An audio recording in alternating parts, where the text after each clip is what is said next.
नमस्कार, आपके साथ मैं हूं सुचेता कुकरेती और आप देख रहे हैं महाभारत। उड़न तश्तरी ने कैसे उड़ाए तालिबान के तंबू। जी हां, महाभारत में आज इसी की बात करने वाली हूं क्योंकि तालिबानी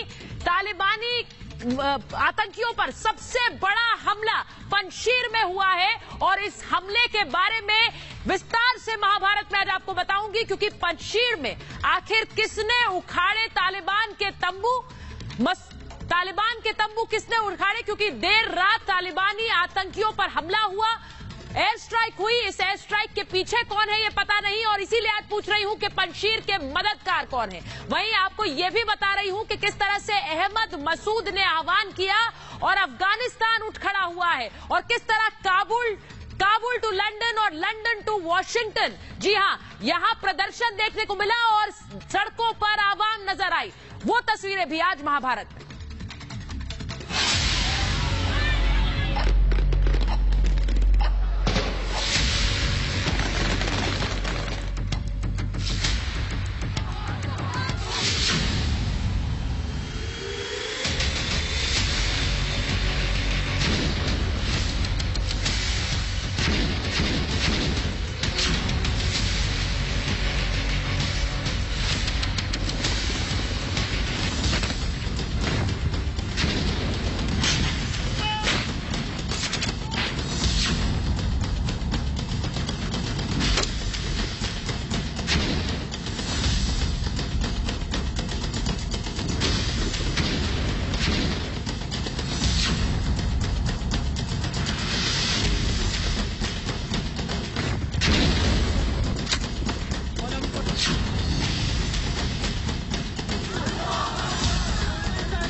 दिखाऊंगी तस्वीरों के जरिए कि किस तरह अहमद मसूद यानी पंजशीर के शेर का आह्वान आज सड़कों में नजर आया, चाहे वो अफगानिस्तान हो, लंदन हो या फिर वॉशिंगटन हो। लेकिन सबसे पहले शुरुआत करूंगी उस बड़ी खबर के साथ जिसने आज पंजशीर में तस्वीर बदल दी है। जी हां, बीती रात बड़ी खबर आपको बता रही हूं, बीती रात किस तरह से हमला हुआ तालिबानी ठिकानों पर पंजशीर में और कैसे 24 घंटे के अंदर युद्ध की तस्वीर बदल गई है। पंजशीर में तालिबानी ठिकानों पर हमला हुआ और इस हमले में न सिर्फ तालिबानी आतंकी बल्कि पाकिस्तानी सेना के जवान भी मारे गए हैं क्योंकि वो कंधे से कंधा मिलाकर तालिबान के साथ लड़ रहे थे पंजशीर के खिलाफ। तो वो तस्वीरें आपको दिखाऊंगी।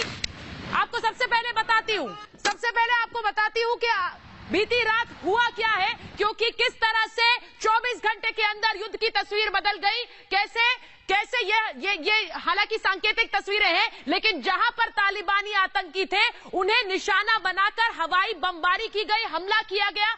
आपको ग्राफिक्स से बताती हूं कि क्या कुछ हुआ है बीती रात। जरा दिखाइए, ये सांकेतिक विजुअल्स के बाद ग्राफिक्स दिखाइए कि क्या कुछ हुआ है बीती रात। किस तरह से तालिबानी ठिकानों पर सबसे बड़ा हमला हुआ, बमबारी हुई और उस बमबारी के साथ साथ वो सारे ठिकाने जिनमें तालिबानी आतंकी थे उनको ध्वस्त कर दिया गया। जल्दी जल्दी चलाइए इसे। तालिबान पर यह रहस्यमय हमला था क्योंकि ये एयर स्ट्राइक किसने की ये किसी को नहीं पता है। तालिबान के ठिकानों को निशाना बनाकर यह एयर स्ट्राइक की गई और अज्ञात सैन्य विमानों ने किस तरह से बम बरसाए जिसमें तालिबान को बहुत बड़ा नुकसान हुआ है। पंजशीर में तालिबान के ठिकाने उड़ा दिए गए और कैसे युद्ध की तस्वीर पिछले 24 घंटे में बदल गई है क्योंकि पाकिस्तानी ड्रोन्स के जरिए हमला किया जा रहा था पंजशीर में और उसका जवाब ये एयर स्ट्राइक्स थी। और सबसे बड़ी बात, कई आतंकियों के मारे जाने की खबर है, इसमें पाकिस्तान के सेना के लोग भी मारे गए हैं। ये सबसे बड़ी खबर है लेकिन सबसे बड़ी बात ये रहस्यमय हमला, आखिर ये हमला किया किसने, ये बॉम्ब किसने बरसाए, ये एयर स्ट्राइक तालिबान के खिलाफ पंजशीर की मदद में किसने की, ये सबसे बड़ी खबर है। और मैं वो आपको बताती हूं कि किस तरह से पंजशीर का मददगार कौन है। जी हां, सबसे पहले मैं आपको बात बताती हूं कि पंजशीर का मददगार यानी कि एयर स्ट्राइक किसने की होगी। तजिकिस्तान का नाम आ रहा है क्योंकि तजिकिस्तान ने पहले भी मदद की है, पंजशीर को हथियार भेजे हैं और अहमद मसूद जो कि खुद तजिक है और बार बार ये कहा जाता है कि तजिकिस्तान के लड़ाके अहमद मसूद के साथ खड़े हुए हैं। बार बार तालिबान का विरोध किया है तजिकिस्तान ने, पंजशीर के पक्ष में खुलकर खड़ा हुआ है तजिकिस्तान। कई अफगानी सैनिक तजिकिस्तान पहुंचे थे जब तालिबान का राज आया अफगानिस्तान में। कई लड़ाकू विमान लेकर तजिकिस्तान ले गए थे और उन्हीं विमानों से हमले की संभावना है। तो ये मददगार कौन हो सकता है पंजशीर का? मैं आपको बता रही हूं तजिकिस्तान की बात। अब रूस की बात करते हैं। रूस की ओर से हवाई हमले की संभावना क्यों? कुछ जानकार जताते हैं क्योंकि तजिकिस्तान से हमले में भी रूस की रजामंदी जरूरी है। जी हां, क्योंकि जानकार कहते हैं कि तजिकिस्तान बिना रूस की मंजूरी के ये हमला नहीं करेगा, यानी रूस का भी इसमें साथ है। क्या? अफगान संकट को लेकर रूस चिंतित है। रूसी इलाकों में आतंक फैलाए जाने का खतरा पिछले दिनों बदला है और रूस का किस तरह से रुख बदला है पिछले दिनों? तालिबान को लेकर यह रुख बदला है क्योंकि रूस ने कहा है कि मान्यता को लेकर जल्दबाजी नहीं है। जी हां, तो ये जो पलटा हुआ रुख है इसे लेकर भी कई लोग मानते हैं कि क्या रूस मददगार है पंजशीर का। इसके बाद आपको बताती हूं ईरान के बारे में क्या लोग कह रहे हैं। ईरान के बारे में जानकार मानते हैं कि तालिबान पर ईरान ने शुरू से सवाल उठाए थे और ईरान भी मदद दे सकता है क्योंकि अफगानिस्तान में चुनाव की मांग सबसे पहले ईरान ने की और पंजशीर के बचाव में आवाज उठाई। पंजशीर पर हमले पर पाकिस्तान को लताड़ा भी है। जी हां, ये ईरान जो कि पाकिस्तान के साथ दोस्ती दिखाता रहा लेकिन अब अफगानिस्तान में तालिबान के मुद्दे पर पाकिस्तान के खिलाफ है और पाकिस्तान के हमले पर ऐतराज भी जताया है। ईरान की ओर से हवाई हमले हुए होंगे, इसकी जानकार कहते हैं संभावना कम है क्योंकि ईरान विदेशी हस्तक्षेप पर सवाल उठाता आया है और इसीलिए वो हवाई हमले में मदद करेगा, इसकी संभावना कम नजर आती है। लेकिन इसके साथ जरूर खड़ा हो सकता है।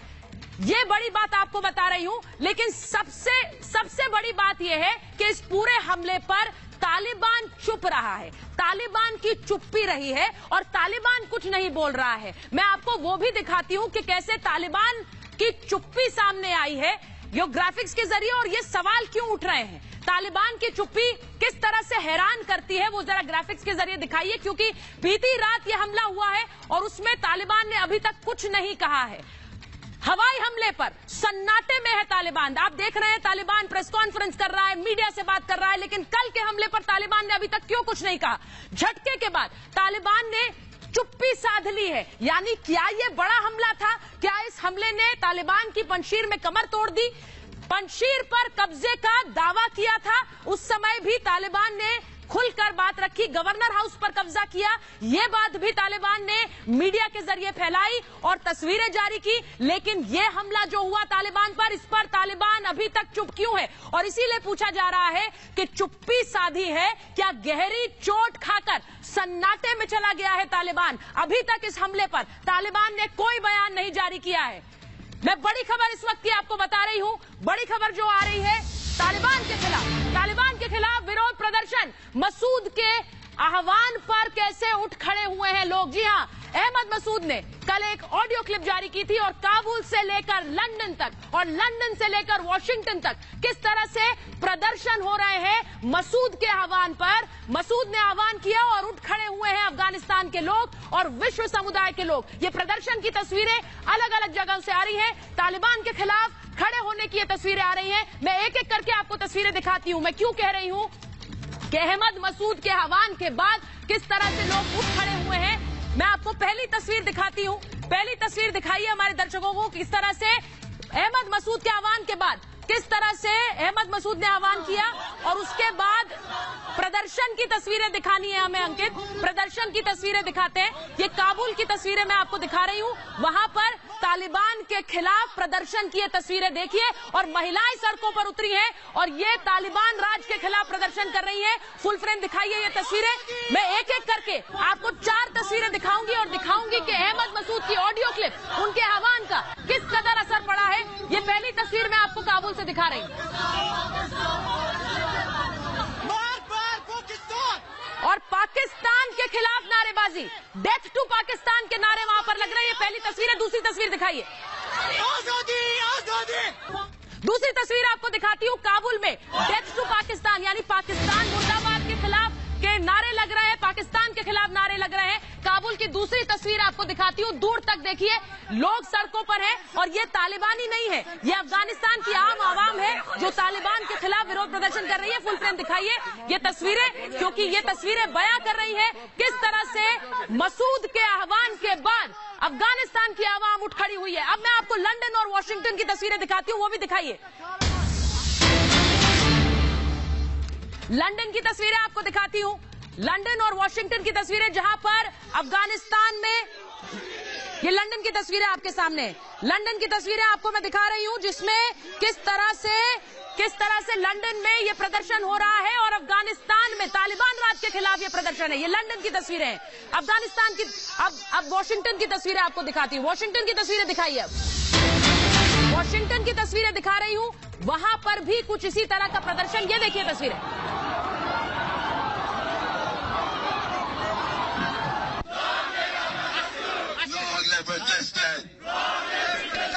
Sanction Pakistan! Sanction Pakistan! Sanction Pakistan! Sanction Pakistan! Sanction Taliban! Sanction Taliban! Long live resistance! Long live resistance! Sanction Pakistan! ये तस्वीरें दिखा रही है कि किस तरह से वॉशिंगटन तक वो तालिबान के खिलाफ जो आवाज अहमद मसूद ने उठाई है, उस आवाज का असर कैसे, उस आवाज की गूंज कैसे वॉशिंगटन तक सुनाई दे रही है। ये वॉशिंगटन की तस्वीरें, लंदन की तस्वीरें।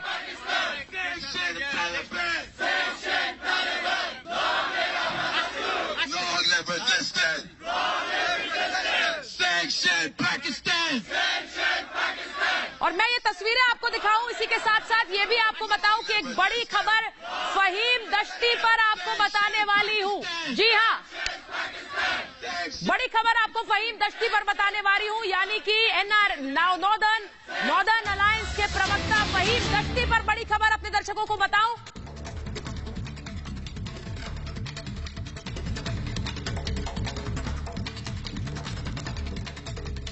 तो पाकिस्तान के खिलाफ ये बहुत बड़ा खुलासा है जो अपने दर्शकों को बता रही हूं। फहीम दश्ती को पाकिस्तानी सेना ने मारा। जी हां, ये बड़ी खबर आपको बता रहे हैं, फहीम दश्ती को पाकिस्तानी सेना ने मारा है। पाकिस्तानी हेलीकॉप्टर से हुआ था ये हमला। ये बहुत बड़ी खबर आपको बता रही हूं, अपने दर्शकों को बता रही हूं। Northern alliance national resistance force, इनके प्रवक्ता रहे फहीम दश्ती, जो कि लगातार पंजशीर में युद्ध के हालात को लेकर मीडिया को जानकारी दे रहे थे। समय समय पर वहां पर हालात क्या है उनके बारे में बता रहे थे। पत्रकार है फहीम दश्ती, और बड़ा खुलासा ये हो रहा है कि उनको किस तरह से पाकिस्तानी बमबारी में उनकी जान गई, यानी कि रिपब्लिक आपको ये बड़ी खबर बता रहा है। पाकिस्तान के खिलाफ ये बड़ा खुलासा है, किस तरह फहीम दश्ती को पाकिस्तानी सेना ने मारा है। अब्दुल दोस्तम का भी बयान सामने आया, मैं उस पर भी जाऊंगी, और मैं ये भी बताऊंगी कि किस तरह से अहमद मसूद, अमरुल्लाह साले लगातार पाकिस्तान के खिलाफ मोर्चा खोलकर कह रहे हैं कि पाकिस्तान हमारे लोगों को टारगेट कर रहा है, और किस तरह अफगानी आवाम की आवाज दबाकर तालिबान का साथ दे रहा है। उसका एक और सबूत सामने आया है, पाकिस्तानी हेलीकॉप्टर से हमला किया गया जिसमें फहीम दश्ती मारा गया। मेरे साथ मेजर जनरल जीडी बख्शी है, मेरे साथ विंग कमांडर प्रफुल्ल बख्शी है, मेरे साथ जुड़ रहे हैं, मेरे साथ पाकिस्तान से हमारे मेहमान हैं, नदीम साहब भी जुड़ रहे हैं हमारे साथ, पीटीआई के प्रवक्ता हैं नदीम कुरैशी साहब। लेकिन मैं सबसे पहले शुरुआत आपसे कर रही हूं, जीडी बख्शी सर, ये जो बड़ा खुलासा हुआ है कि पाकिस्तानी हेलीकॉप्टर ने बम गिराया और उसमें फहीम दश्ती की मौत हुई, हैरानी तो नहीं होनी चाहिए? अफगानी आवाम के पीछे किस तरह से अफगानी आवाम के खून से सने हैं पाकिस्तानी सेना के हाथ। लो कर दो। देखिए, मैं आपको बताना चाहता हूं कि बेचारे फहीम दश्ती शहीद जो हुए हैं, ये लगातार पंजशीर से खबरें भेज रहे थे, अपने मोबाइल से भेज रहे थे। मोबाइल पे आजकल लोकेटिंग इक्विपमेंट हमारे पास है, पाकिस्तान के सबके पास है, जो कि इसको लोकेशन पकड़ सकता है। पाकिस्तान के एसएसजी ग्रुप्स ने ये लोकेशन पकड़ी, अपने JF-17 फाइटर्स को दी, जिन्होंने बड़ा प्रिसिजन गाइडेड म्यूनिशंस का इस्तेमाल करके फहीम दश्ती को मारा है। और अमरुल्लाह साले पर भी वार किया था, लेकिन वो बच गया और अब उसने पोजीशन चेंज कर दी है।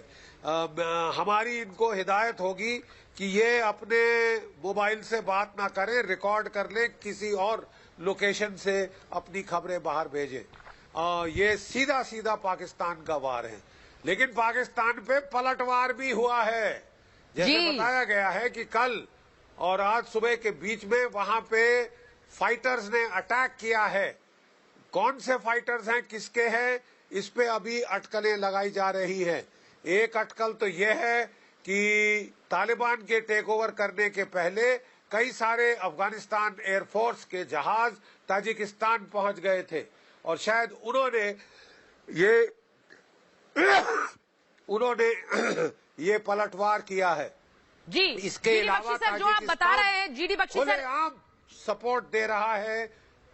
जी, जीडी बख्शी सर आप जो बता रहे हैं, फहीम दश्ती, हमारे दर्शक उन्हें किस तरह से जानते हैं, क्योंकि फहीम दश्ती पत्रकार भी रहे, और किस तरह से फहीम दश्ती ने नॉर्दर्न अलायंस की एक एक खबर देश के बाहर, अफगानिस्तान के बाहर लोगों तक पहुंचाई कि कैसे मुट्ठी भर लोग हैं जो लड़ाई लड़ रहे हैं और तालिबान के खिलाफ लड़ाई लड़ रहे हैं, और यही सबसे बड़ी चीज थी। किस तरह निशाना बनाकर फहीम दश्ती मारे गए और लगातार उनके समर्थन में संदेश आ रहे हैं, फहीम दश्ती के समर्थन में संदेश आ रहे हैं। मैं एक बार नदीम कुरैशी में आपसे पूछूंगी, आपके हाथ अफगानी मासूमों के खून से रंगे हैं नदीम कुरैशी, और मुस्कुराकर आप सुन रहे हैं इस बात को, मुस्कुराहट है आपके चेहरे पर इस बात पर। ये ऐसे ही इल्जाम है जैसे मैं आपसे ये कहूं कि आप अभी प्रोग्राम नहीं कर रही, आप अपने घर बैठ के किचन में अपने फैमिली के लिए जो खाना तैयार कर रही हैं। ये इतना बड़ा झूठ है, सरीहन लोगों की आंखों में धूल झोंकने वाली बात है। पाकिस्तान के प्रधानमंत्री इमरान खान ने कहा था हम दुनिया का भारतीय सेना जब खाना बनाएगी तो उसमें किस तरह सब्जियों की तरह कट जाएंगे आप लोग, उसका अंदाजा नहीं है आपको। पहले भी अब मेरी बात है, सुनिए नदीम साहब, मैं आपको सिर्फ ये बताना चाहती हूँ कि मैं आपको सिर्फ ये कहना चाहती हूँ कि भारतीय सेना जब खाना बनाएगी तो उसमें सब्जियों की तरह काट देगी, और बहुत बहुत बार काटा भी है। मैं उस पर नहीं जाऊंगी क्योंकि आपको ये मजाक लग रहा है, ये मजाक और हंसने का मामला आपके लिए है, लेकिन वहां पर लोगों की जान जा रही है। आप क्या आप ये बात नहीं मानेंगे कि आपकी सेना वहां पर तालिबान के साथ मिलकर लड़ रही है? ये गलत है क्या? एक तो आप और मैं सेना का हिस्सा नहीं है, लेकिन आपने जो धमकी मुझे दी है, जब वक्त आएगा तो दुनिया देखेगी। अगर 72 सर मैंने धमकी नहीं दी है, मैंने तो इतिहास याद दिलाया हुए है, तो आपकी मैंने इतिहास याद दिलाया। सर आपको चोट लग गई, बुरा लग गया आपको? मैंने इतिहास याद दिलाया आपको। जैसे पाकिस्तान से हमने उनको चाय पिलाई थी, अभिनंदन को भी चाय जो हमने पिलाई थी वो आपको याद होगी। हाँ सर बिल्कुल याद है, अपने घर में बैठकर चाय पी रहे हैं वो, और बड़े मजे से चाय पी रहे हैं। आप सारे शौक पूरे करने, पाकिस्तान की सेना किससे डरती है? बहुत मजे से अपने घर पर चाय पी रहे हैं। आपको बता दूं, ये सारा झूठ है, ये झूठ है। सर झूठ क्या है? आप लोग नहीं मदद कर रहे तालिबान की, आप तालिबान की मदद कर रहे हैं कि नहीं कर रहे हैं? नहीं मुझे बताइए, आप मदद कर रहे हैं कि नहीं कर रहे हैं? ये मीडिया कंपेन कर रहे हैं। सर झूठ, पाकिस्तान इस मीडिया कंपेन से नहीं घबराएगा। अरे सर छोड़ दीजिए मीडिया कंप्लेन, आप किससे घबराते किससे नहीं घबराते, मुझे उसमें कोई दिलचस्पी नहीं है। मैं आपसे पूछ रही हूँ तालिबान की मदद नहीं कर रहे हैं आप?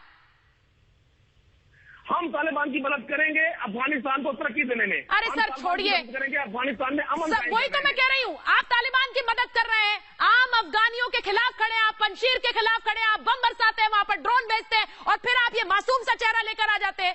आपको लगता है कि मासूमियत आपकी मासूमियत के पीछे का जो छलावा है वो सबको पता है। देखिए ना, ये अच्छा, अब झूठ बोलने वाले शख्स के लिए सबसे बड़ी अहम बात ये होती है कि वो शोर मचाता है, एक सेकंड की सुनता नहीं। मैं आपको बता रहा हूँ ये झूठ है। पाकिस्तान अमन का पैगंबर है। पाकिस्तान ने 20 साल खुद दहशतगर्दी बर्दाश्त की है, अभी आप भी बर्दाश्त कर रहे ना। देखिए आप जीडी बख्शी सर, ये शांति के शांति के मैं खाम खा अब अफगानिस्तान ये शांति का संदेश लेकर आए, शांति दूत है ये। आपने इतना सब क्यों उठाया हुआ है? जीडी बख्शी सर, मैं अभी आ सकता हूँ? जी सर आइए। हेलो सर बोलिए। अगर इनकी थोड़ी आवाज, इनका सांस फूल गया हो तो मैं आपको जरा बताऊं असलियत। जनाबे आली, आपके मेजर जनरल आदिल रहमानी का नाम सुना है आपने? नहीं सुना होगा। वो आपके एसएसजी ग्रुप के कमांडर हैं। वो पंजशीर के माउथ पे वहां से लड़ाई कंट्रोल कर रहे हैं। आपकी पहले 2 एसएसजी बटालियन थी, अब तीसरी वहां पहुंच गई है। वहां एनएलआई की कमांडो बटालियन पहुंच चुकी है। एनएलआई की 3 पलटनें और कूच कर रही हैं इस वक्त, जैसे हम बात कर रहे हैं पंजशीर के लिए। पहले आपकी एक आर्टिलरी बैटरी थी 155, फिर एक आपकी जो 105 आई, एक 130 आई, अब एक पूरी रेजिमेंट 130 की गई है। ठीक है साहब। वहां पे 4 यूए कोबरा अटैक हेलीकॉप्टर्स वहां लगातार वहां पे मंडरा रहे हैं। आपके 4 ड्रोन्स हैं चाइनीज जो वहां पे पिन पॉइंट जगह लोकेशंस ढूंढ रहे हैं। ठीक है साहब। कल आपके 11 कोर के कमांडर, ठीक है, नवाब महमूद साहब, वो वहां गए थे आगे, क्योंकि रो रहे थे आपके आदिल रहमानी साहब की ना रसद आ रही है, हमारे लिए तंबू लाओ। तो तंबू लेके वो आगे गए थे, और जो एयर अटैक हुआ है वो तंबुओं पे हुआ है। समझे आप साहब? जरा कान की मैल निकाल के सुन लीजिए, हमें मत सिखाइए। हमारी फौज को सब पता है आप क्या कर रहे हैं, किधर कर रहे हैं, और कितनी तादाद में कर रहे हैं। ठीक है साहब। आप काफी अच्छी मार खाए हैं तालिबान वहां, 1,500 से ज्यादा हलाक हो चुके हैं। आपके अपने परसों तक एक ऑफिसर, एक जेसीओ, 17 जवान आपके मारे गए थे और कोई 25 घायल हुए थे। अभी वो नंबर ये बहुत बढ़ गया है। और वहां पर जीडी बख्शी सर जो एयर स्ट्राइक हुई उसमें भी पाकिस्तानी सेना के जो इन्होंने अपनी तरफ से भेजे थे लड़ाके वहां लड़ने के लिए, वो भी मारे गए हैं। लेकिन इफ वी नो पाकिस्तान, वो अपने लोगों को भी पहचानेगा नहीं। प्रफुल्ल बख्शी सर भी इसके गवाह है, आप भी गवाह है। प्रफुल्ल बख्शी सर, मैं आपके पास आ रही हूं, लेकिन उससे पहले एक छोटा सा एक बड़ी खबर अपने दर्शकों को बता दूं, उसके बाद मैं आपके पास आती हूं कि किस तरह से पंजशीर के जो सैन्य कमांडर हैं, पंजशीर के सैन्य कमांडर ने बड़ा संदेश भेजा है। पंजशीर के सैन्य कमांडर दोस्तम का आह्वान, दुनिया से अब्दुल रशीद दोस्तम ने अपील की है कि पंजशीर के साथ खड़े हो। पंजशीर के साथ खड़े होने की अपील अब्दुल दोस्तम ने की है। अब्दुल रशीद दोस्तम की अपील अपने लोगों से आई है। उन्होंने क्या कहा है मैं अपने दर्शकों को बताऊंगी कि किस तरह से अब्दुल दोस्तम, वो मिलिट्री कमांडर जो तालिबान पार्ट 1 में भी थे और किस तरह से पिछले कई सालों से पंजशीर में और अफगानिस्तान में रहे हैं और तालिबान के खिलाफ भी लड़े हैं, उन्होंने कहा है संयुक्त राष्ट्र और दुनिया से उन्होंने आह्वान किया। जी हां, कल अहमद मसूद का आह्वान, आज अब्दुल दोस्तम का आह्वान, दुनिया एनआरएफ का समर्थन करे, यानी नेशनल रेजिस्टेंस फोर्स का समर्थन करे दुनिया, क्योंकि वो लड़ाई लड़ रहे हैं, पंजशीर की लड़ाई लड़ रहे हैं। खूनी घटनाओं का गवाह बना है अफगानिस्तान, और ये खून कौन बहा रहा है ये भी हम जानते हैं। सैकड़ों लोगों ने जान गंवाई है। अब्दुल दोस्तम कह रहे हैं मैंने देश को प्राथमिकता दी है, अब्दुल दोस्तम कह रहे हैं। ये भी बड़ी बात आपको बता रही, उन्होंने एक संदेश जारी किया है और लोगों से अपील की है, यूएन से, यूनाइटेड नेशन से अपील की है और वर्ल्ड कम्युनिटी से कहा है कि पंजशीर की मदद कीजिए। और जिस तरह से कल बीती रात बमबारी हुई तालिबानी ठिकानों पर, वो सबूत है कि किस तरह पंजशीर के साथ मददगार खड़े हुए हैं। और एक और बड़ी खबर अपने दर्शकों को बता दूं जो हमारे पास आ रही है, मुझे बताई जा रही है सूत्रों के हवाले से बड़ी खबर है।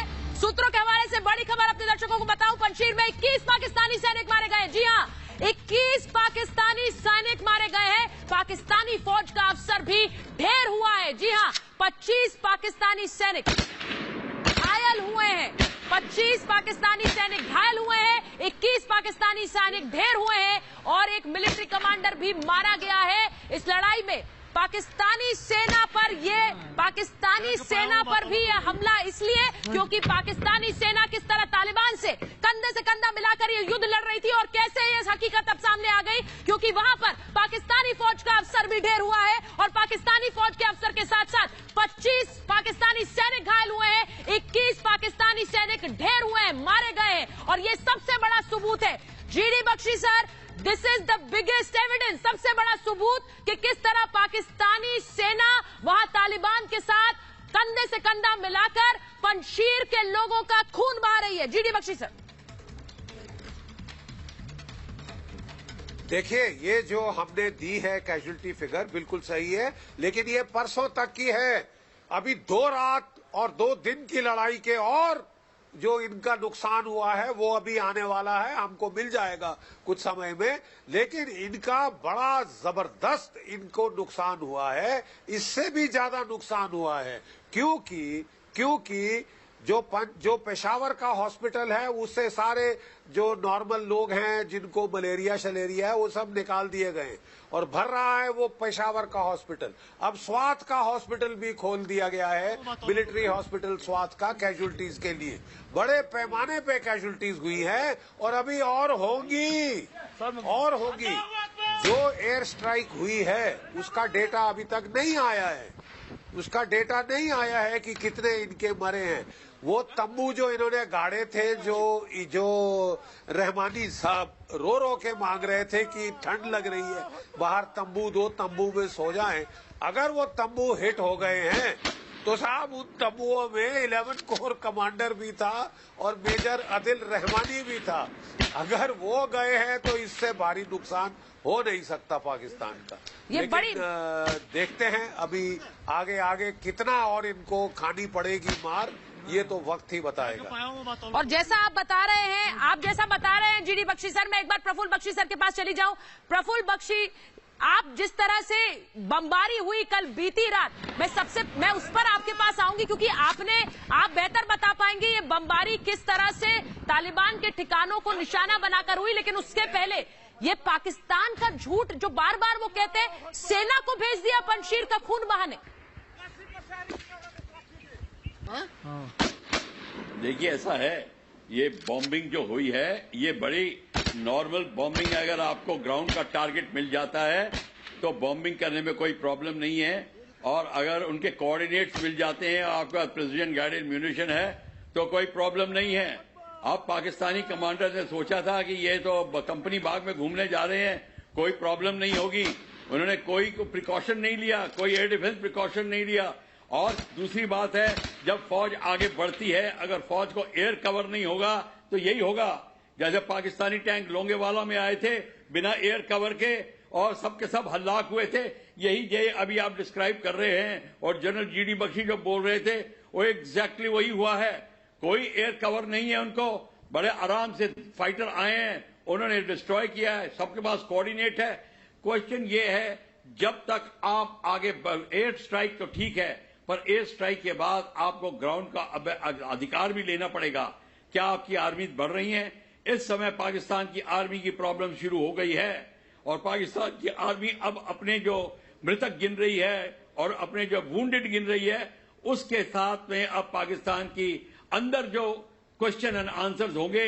और इस समय जनरल बाजवा के ऊपर बहुत जरूर प्रेशर पड़ेगा जबरदस्त कि ये क्या आप कर रहे हैं, ये कोई ऐसा खेल थोड़ी है तमाशा कि आपने इतने लोग मरवा दिए हैं।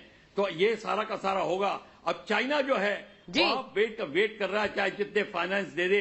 चाइना को पता है कि रशिया अभी ताजिकिस्तान को सपोर्ट कर रहा है। इस समय चाइना भी बड़ी सोच के अपने कदम उठाएगा और पाकिस्तान को अपनी गलती का एहसास हो गया है कि मैंने ऐसी जगह पे I have bitten more than I can chew. बस अब ये प्रॉब्लम आ रही है पाकिस्तान को, और इसको पता चल गया है कि जब तक मेरा एयर कवर नहीं, एयर डिफेंस कवर नहीं होगा, मैं ऐसे इम्प्यूनिटी के साथ अटैक नहीं कर सकता। वो कर रहा है, बात आगे बढ़ेगी मुझे पता है। और ये ना हो कि कहीं अमेरिका भी दखलंदाजी करे। अगर अमेरिका ने दखलंदाजी करी, मैं एक बार नदीम कुरैशी से पूछ लेती हूँ। प्रफुल्ल बख्शी जी, मैं एक बार नदीम कुरैशी से पूछ लेती हूँ, इन पाकिस्तानी सैनिक जो मारे गए हैं इनको अपना नाम देंगे या फिर ये भी ऐसे ही जाएंगे?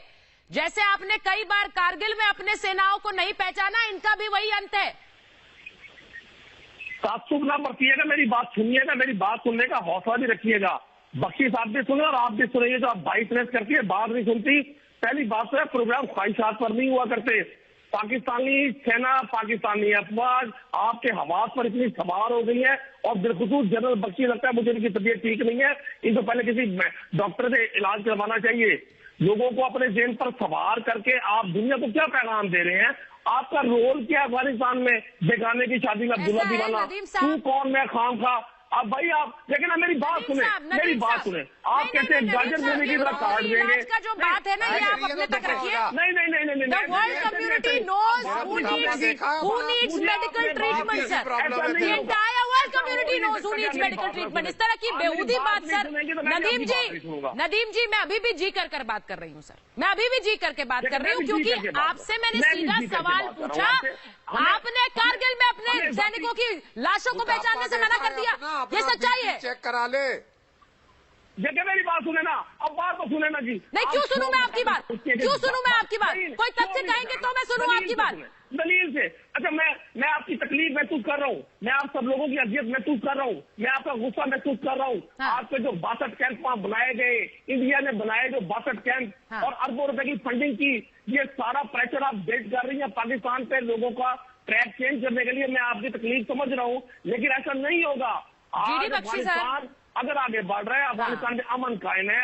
आज यूएस के सेक्रेटरी ऑफ स्टेट कतर आए हुए हैं, आप उनसे पूछे वो क्यों आए हुए हैं। अच्छा, अब नदीम साहब, भारत का इन्वेस्टमेंट, भारत के मिलिट्री कैंप, भारत ने जो कुछ भी इन्वेस्टमेंट अफगानिस्तान में किया है, भारत तो चू भी नहीं कर रहा है उसके बारे में ना। भारत एक बार बोल रहा है, लेकिन पाकिस्तान के लोग गला फाड़ फाड़ कर भारत की बात कर रहे हैं। ऐसा क्यों है सर? आपको अपना इंटरेस्ट देखिए ना सर। कौन चूक रहा है, कौन चीख रहा है, कौन गला फाड़ रहा है? नहीं, मैं कौन तू खामखा तो आप लग रहे हैं, मैं कौन तू खामखा तो आप लग रहे हैं सर। ये हमें क्यों बता रहे हैं? जीडी बख्शी सर, मैं एक बार आ रही हूँ। जीडी बख्शी सर, मैं गलत कह रही हूँ क्या? बिल्कुल। देखिए, ये जो हमारे पाकिस्तानी तर्जुमान इधर आए हैं, मैं आपसे कहना चाहता हूं, आप सबसे पहले तहजीब ना भूलिए। आपके पास कोई फैक्ट्स हैं, आप पेश करिए। हम आपको फैक्ट्स दे रहे हैं, आप पर्सनल गाली गलौज से दूर रहिए। ठीक है साहब, पर्सनल गाली गलौज मत करिए, सेहत की बात मत करिए। आप जरूरत से ज्यादा मोटे हैं, आपको बीपी की प्रॉब्लम है, आप जाके चेक कराइए। ठीक है साहब, और मैं आपको बोल रहा हूं, आप फैक्ट्स पेश करिए। हम फैक्ट्स पेश कर रहे हैं, आपके पास फैक्ट्स हैं, फैक्ट्स हमको दीजिए। मैं आपको सारे फैक्ट्स दे रहा हूं जो पाकिस्तान से ही निकले। समझ रहे हैं साहब?